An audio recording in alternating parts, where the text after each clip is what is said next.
আমাদের মুখে জীবনেও আপনারা কাউকে নির্মূলের স্লোগান শুনেন নাই এবং শুনবেন না। আমাদেরকে সকাল বিকাল নাস্তা করারও স্লোগান দেওয়া হয়। বনের পশুও তার সমগোত্রীয় পশুর সাথে এই আচরণ করে না। আজকে 2024 সাল, আমরা ওই স্মৃতি বহন করে চলছি কেন?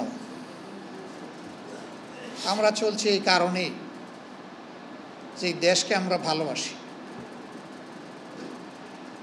এই দেশের মানুষকে ভালোবাসি।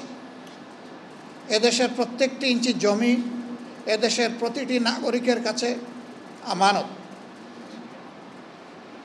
এই জমির স্বাধীনতা, এই জমির রাজনৈতিক সার্বভৌমত্ব রক্ষা করা আমাদের দায়িত্ব। জামাত ইসলামী একটি দায়িত্বশীল সংগঠন হিসাবে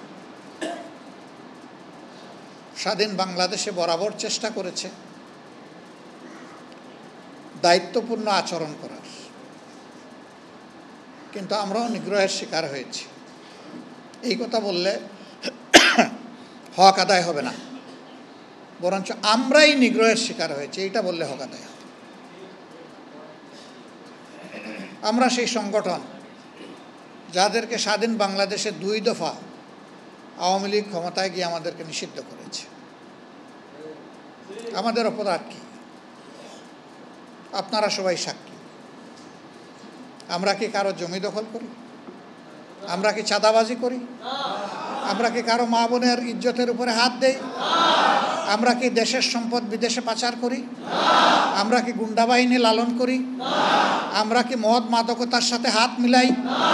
তাহলে সামাজিক কোনো অপকর্মের সাথে যে দলের কোনো সম্পর্ক নেই, বরঞ্চ স্বচ্ছ পরিচ্ছন্ন কিছু নাগরিক তৈরিতে যে দলটা আন্তরিক, সেই দলকে দফায় দফায় কেন নিষিদ্ধ করতে হবে?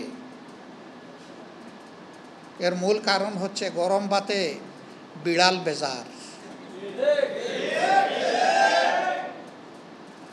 যাদের রাজনীতিতে স্বচ্ছতা নেই, যাদের দেশপ্রেম প্রশ্নবিদ্ধ, যারা দেশপ্রেমের কথা বলে মানুষকে ধোঁকা দেন, প্রতারণা করেন, বিশ্বাসঘাতকতা করেন,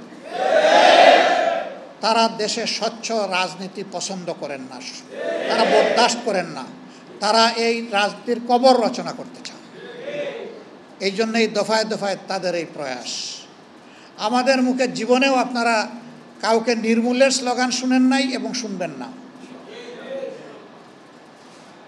আমরা সকলের মত প্রকাশের প্রতি শ্রদ্ধাশীল, এই জন্য ওই ধরনের স্লোগান আমরা দেই না। আমাদেরকে সকাল বিকাল নাস্তা করারও স্লোগান দেওয়া হয়। বনের পশুও তার সমগোত্রীয় পশুর সাথে এই আচরণ করে না।